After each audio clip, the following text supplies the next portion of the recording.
बहुत समय पहले एक राजा था जो कि अपनी प्रजा से बहुत प्यार करता था और सबका बहुत अच्छे से ध्यान रखता था। उस राजा के राज्य में सभी लोग बहुत खुश थे। एक बार पूरे राज्य में सूखा पड़ गया, जिस वजह से राज्य के सभी लोगों को खाने पीने की चीजें दूसरे राज्य से खरीदनी पड़ रही थी।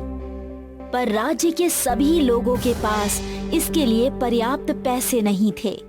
राजा के राजकोष में जितना भी धन था, राजा उसे अपने लोगों की भलाई के लिए खर्च कर रहा था। मंत्री जी, हमारे पास और कितनी धन दौलत बची है? महाराज, जो कुछ भी पैसा था ना, वो सब तो हमने लोगों में बांट दिया। अब सब कुछ बांट देंगे तो हमारी भूखा मरने की नौबत आ जाएगी। देवी माँ हमारे साथ हैं, वो जरूर हमारी मदद करेंगी।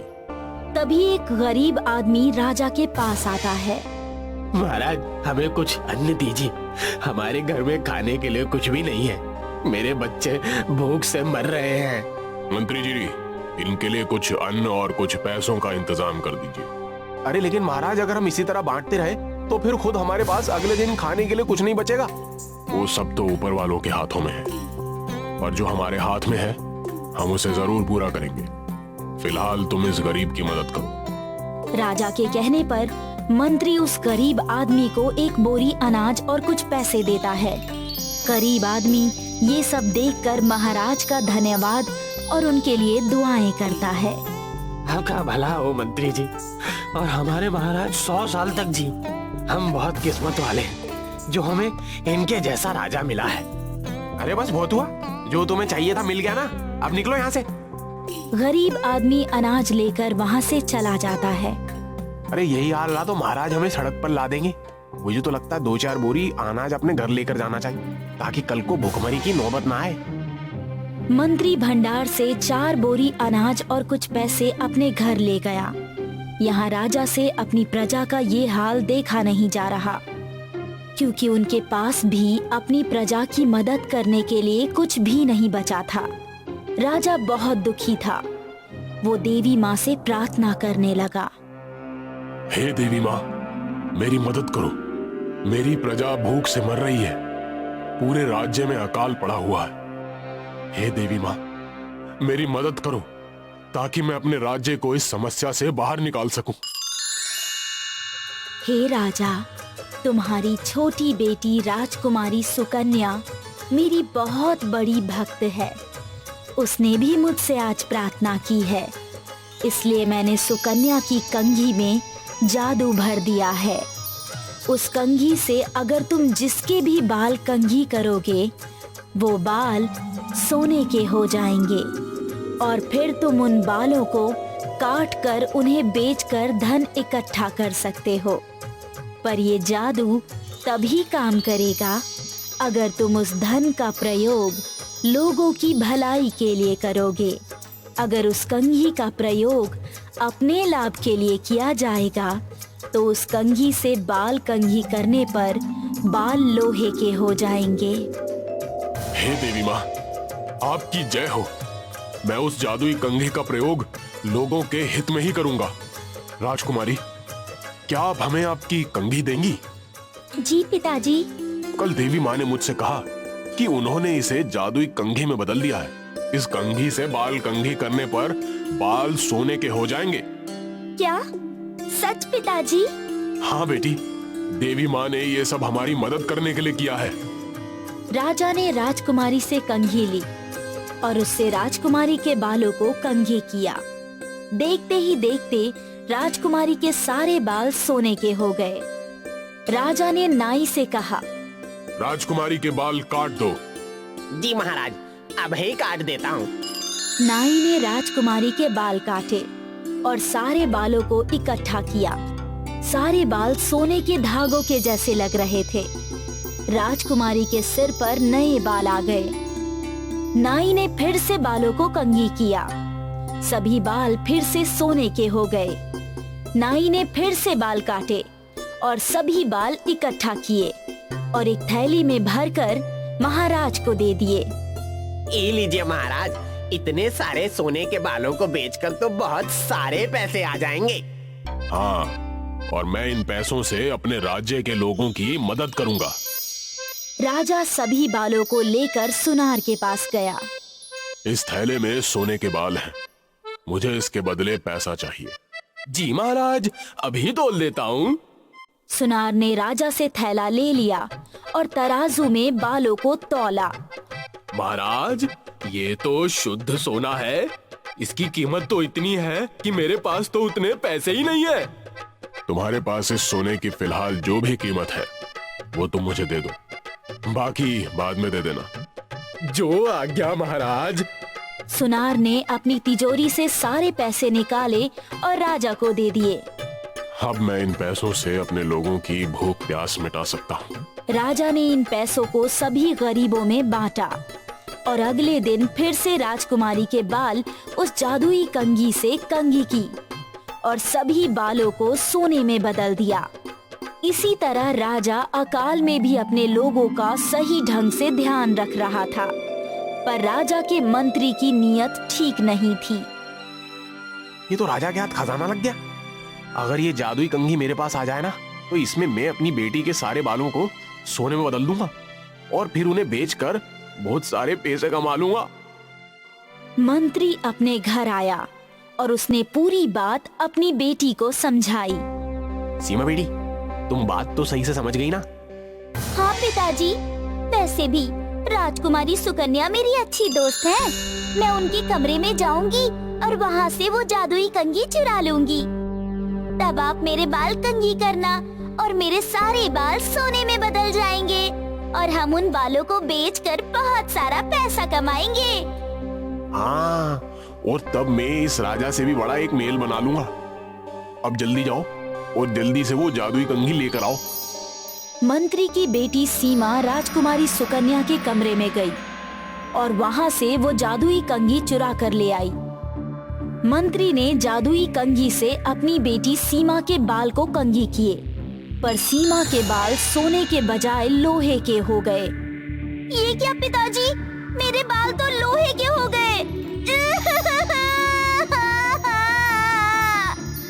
सीमा जोर जोर से रोने लगी। मंत्री को भी कुछ समझ नहीं आ रहा था कि ये सब कैसे हो गया। अब सीमा और जोर से रोने लगी। पिताजी, मेरे बालों में दर्द हो रहा है। मंत्री सीमा को लेकर राजा के पास गया। अरे मुझे माफ कर दो महाराज, मुझसे बहुत बड़ी गलती हो गई महाराज। मैंने राजकुमारी सुकन्या की जादुई कंघी चुराकर बहुत बड़ी गलती कर दी। इस लालच के कारण मेरी बेटी सीमा के बाल लोहे के हो गए। तुमने लालच में आकर अपना और अपनी बेटी का ये हाल किया है। अब तुम्हें इसकी सजा भुगतनी पड़ेगी। जब तक तुम्हारी बेटी के नए बाल नहीं उग जाएंगे, उसे इसी तरह गंजा रहना पड़ेगा। राजा ने नाई से कहा, नाई, तुम इसके सर से सारे लोहे के बाल हटा दो। जी महाराज, अब ही हटा देता हूँ। नाई ने उस तरह से सीमा को टकला कर दिया। खुद को टकला देखकर सीमा जोर जोर से रोने लगी। ये लो महाराज, आपकी जादुई कंघी। मैंने लालच में आकर अपनी बेटी से इसे चोरी करने के लिए कहा और इस सब का फल हमें भुगतना पड़ा। मैं आज के बाद कभी भी लालच नहीं करूंगा। कविता और किशन के घर के बाहर उनके छोटे से खेत थे, जहाँ किशन टमाटर उगाया करता था। ए जी, अब खाना खाने आ भी जाइए। हाँ हाँ, आ रहा हूँ, बस थोड़ा पानी डाल रहा हूँ। जब किशन खाना खाने घर आया, कब से आपको आवाज दे रही थी। अब तक तो सारा खाना ठंडा हो गया। अब क्या करूँ, सारे पौधों को ढंग से पानी नहीं दूंगा तो अच्छे टमाटर कहाँ से उगेंगे। चलो जल्दी जल्दी खाना दो, व्यापारी आने वाले हैं टमाटर खरीदने। ठीक है ठीक है। कविता ने किशन को खाना परोसा और किशन ने खाना खाना शुरू कर दिया। उसका खाना खत्म हुआ और वहाँ एक व्यापारी आ गया। किशन भाई, हाँ आया आया। इस बार मंडी बहुत तंग है, मैं टमाटर की कीमत 15 रुपए किलो ही दे सकता हूँ। ये तो बहुत कम है भाई। अब भाई यही दाम है, सोच लो। पर शहर के बाजार में तो 30 रुपए किलो बिक रहे हैं टमाटर। अरे बाजार में बेचने में नुकसान भी तो होता है। कितने टमाटर पिचक जाते हैं, उन्हें कोई नहीं खरीदता।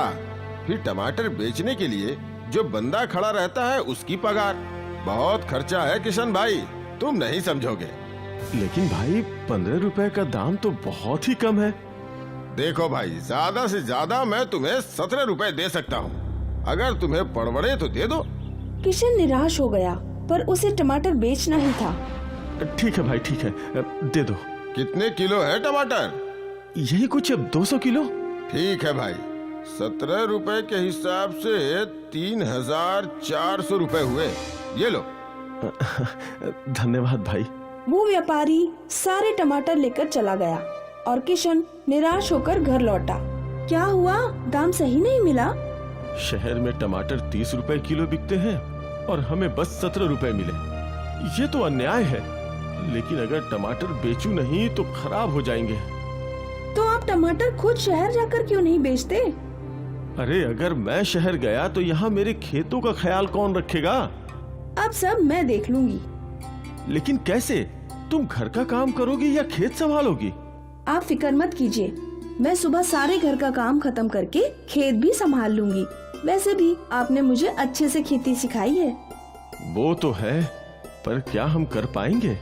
कोशिश तो कर सकते हैं। हाँ।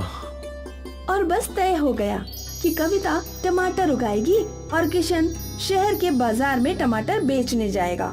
एक हफ्ते बाद टमाटर की नई फसल निकली और किशन ने टमाटरों को टेम्पो में भर दिया। आज पहला दिन है, उम्मीद है सब सही होगा। बिल्कुल सही होगा, आप फिक्र मत कीजिए। किशन शहर के बाजार के लिए निकल गया। यहाँ पहुंचकर उसने टेम्पो में ही टमाटर बेचना शुरू कर दिया। अरे ले लो ताजे ताजे टमाटर, ताजे रसीले लाल लाल टमाटर, ले लो ले लो ले लो। बस 30 रुपए किलो, 30 रुपए किलो। 30 रुपए किलो? हाँ दीदी। दूसरी दुकान पर तो 35 रुपए है। मैं तो तुमसे ही लूंगी, मुझे 2 किलो दे दो। मुझे भी 2 किलो। अरे अरे मुझे 1 किलो। और देखते ही देखते किशन के टेम्पो के बाहर औरतों की भीड़ लग गई। 4 घंटे में उसके बस थोड़े से टमाटर बचे थे। टमाटर हैं क्या? बस 4 किलो है, 4 किलो है। सारे मुझे दे दो। शहर वालों को ताजे रसीले टमाटर कम दामों पे मिले, इसीलिए सब धड़ाधड़ बिक गए। फिर किशन उसी टेम्पो में गांव लौटा। किशन ने टेम्पो वाले को 1000 रुपए दे दिए। अरे कविता, बहुत अच्छा दिन था आज का। क्या सारे टमाटर बिक गए? हाँ, सब बिक गए। कुल मिलाकर 250 किलो के 7500 रुपए मिले थे। 1000 टेम्पो वाले को दिया तो बचे हैं 6500 रुपए। वाह, आज तो मजा आ गया। ये हुई ना बात। एक चीज मैंने देखी कि शहर की औरतें टमाटर चुनते वक्त बस लाल लाल टमाटर चुनती हैं। तो हमें कुछ ना कुछ तो करना चाहिए ना टमाटरों को और लाल करने के लिए। YouTube पे ढूंढते हैं, कुछ न कुछ जरूर मिलेगा। किशन ने YouTube पर सर्च किया और उसे एक वीडियो मिला। तो ये पाउडर छिड़कना होगा टमाटरों के पौधों में। ये कहाँ मिलेगा? पर शहर में कहीं न कहीं तो मिलेगा ही। आप कल चले जाइए, ढूंढ कर ले आइए। ठीक है। अगले दिन किशन वापस शहर आया। उसने वो फर्टिलाइजर ले लिया। भाई, इसका कोई नुकसान तो नहीं है ना? अरे भाई, ज्यादा मात्रा में मत डालना। जितना पैकेट पे लिखा है ना वैसे ही डालना। हाँ ठीक है। किशन वो केमिकल फर्टिलाइजर लेकर अपने घर लौटा। कविता उसका इंतजार कर रही थी। ये लो केमिकल फर्टिलाइजर। दुकानदार ने बोला है जितनी मात्रा लिखी है उतना ही डालो, जरा भी अधिक नहीं। इस केमिकल फर्टिलाइजर से मोटे मोटे टमाटर उगेंगे। मतलब आकार भी बढ़ेगा? हाँ। अच्छी बात है। अगले दिन किशन ने खुद टमाटर के खेतों में केमिकल फर्टिलाइजर डाले। देखो कविता, हमारे खेतों के लिए बस 2 मुट्ठी केमिकल फर्टिलाइजर काफी है। ठीक है, मैं याद रखूंगी। फर्टिलाइजर डालने के कुछ ही दिनों बाद पौधों पर बड़े बड़े लाल रसीले टमाटर उगे हुए थे। ये केमिकल फर्टिलाइजर तो बहुत कमाल की चीज है। हाँ देखो, कितने बड़े बड़े टमाटर हैं इस बार। लगभग 350 किलो टमाटर निकाले हैं। बाप रे, हमें तो बहुत मुनाफा होगा ना। हाँ चलो, अब मैं शहर जाता हूँ इन्हें बेचने के लिए। तुम इस फर्टिलाइजर को पानी में मिलाकर छिड़क देना, पर मात्रा याद रखना। जी बिल्कुल। किशन सारे टमाटरों को टेम्पो में भरकर चला गया। यह कविता को खेतों में फर्टिलाइजर छिड़कने थे। 2 मुट्ठी से इतने बड़े टमाटर निकले हैं। मैं एक और मुट्ठी मिला देती हूँ और ज्यादा अच्छी फसल होगी। कविता ने 3 मुट्ठी केमिकल फर्टिलाइजर पानी में मिलाकर टमाटरों के पौधों पर छिड़क दिया। अगली फसल पहले के टमाटरों से ज्यादा बड़ी थी। वाह वाह, ये अद्भुत चीज है। फिर क्या था, कविता हमेशा जरूरत से ज्यादा केमिकल फर्टिलाइजर पानी में मिलाकर पौधों पर छिड़का करती थी। हमें कुछ समय के लिए फर्टिलाइजर नहीं डालना चाहिए। पर क्यों? क्योंकि ज्यादा केमिकल फर्टिलाइजर से भी पौधों और मिट्टी को नुकसान है। इससे भला क्या नुकसान होगा? ये तो बहुत अच्छी चीज लगती है। कविता, जरूरत से ज्यादा कोई भी चीज हानिकारक होती है। तुम अगली 2 फसलों में केमिकल फर्टिलाइजर मत डालना। ठीक है, जैसा आप बोले। कविता ने किशन को बोल तो दिया था, पर उसके मन में था कि वो और केमिकल फर्टिलाइजर यूज करे, और इसीलिए किशन के मना करने के बावजूद भी कविता ने पौधों पर केमिकल फर्टिलाइजर छिड़के। अगली फसल में भी हमेशा की तरह बड़े बड़े टमाटर थे, जो देखकर किशन दंग रह गया। ये टमाटर इतने बड़े कैसे? कहीं तुमने केमिकल फर्टिलाइजर छिड़क तो नहीं दिया? नहीं, मैंने तो नहीं छिड़का। हो सकता है पहले के केमिकल का असर हो। हाँ, हो सकता है। कविता किशन को झूठ बोल बोल कर टमाटर के पौधों में केमिकल फर्टिलाइजर छिड़कती रही। कविता के दिमाग में ज्यादा मुनाफे का लालच था। कुछ महीनों तक सब कुछ ठीक था, पर धीरे धीरे टमाटर के कुछ पौधे मरने लगे। अरे ये क्या? इन्हें क्या हुआ? कल तक तो ठीक थे। शायद ये केमिकल फर्टिलाइजर का असर है। मैं ये पौधे तोड़ देता हूँ। यहाँ नए पौधे लगाएंगे, वरना ये सारे खेत में फैल जाएंगे। ठीक है। किशन ने मरे हुए पौधों को उखाड़कर वहाँ नए पौधे लगाए, पर अगले दिन वो पौधे भी मर चुके थे। हे राम, ये क्या हुआ? ये ऐसे क्यों मर रहे हैं? पता नहीं, मैं कृषि वैज्ञानिक को बुलाकर लाता हूँ। किशन पास के कृषि उद्योग से कृषि वैज्ञानिक को अपने खेत ले आया। देखिए, ये पौधे कल ही लगाए थे और आज इनका ये हाल है। मुझे मिट्टी की जांच करनी होगी। वैज्ञानिक ने मिट्टी का सैंपल ले लिया। जब वैज्ञानिक ने मिट्टी की जांच की तो मिट्टी में जरूरत से ज्यादा केमिकल्स थे। आपकी मिट्टी खराब हो चुकी है। जरूरत से ज्यादा केमिकल फर्टिलाइजर के इस्तेमाल की वजह से पूरी मिट्टी में बस केमिकल्स हैं। अब यहाँ पौधे उगना मुश्किल है, और जो पौधे अभी भी बचे हैं उस पर जरा भी फर्टिलाइजर यूज मत कीजिएगा। ये बात सुनकर किशन और कविता दोनों हक्के बक्के रह गए। ये सब मेरी वजह से हुआ है। आपने मना किया था, फिर भी मैं केमिकल डालती रही। कविता ने थोड़े से लालच की वजह से आज उसके उपजाऊ खेत को बंजर बना दिया। अगर आज वो बिना केमिकल के खेती करते तो शायद कम कमाते, पर उनके खेत उपजाऊ होते और उनकी जिंदगी खुशहाल।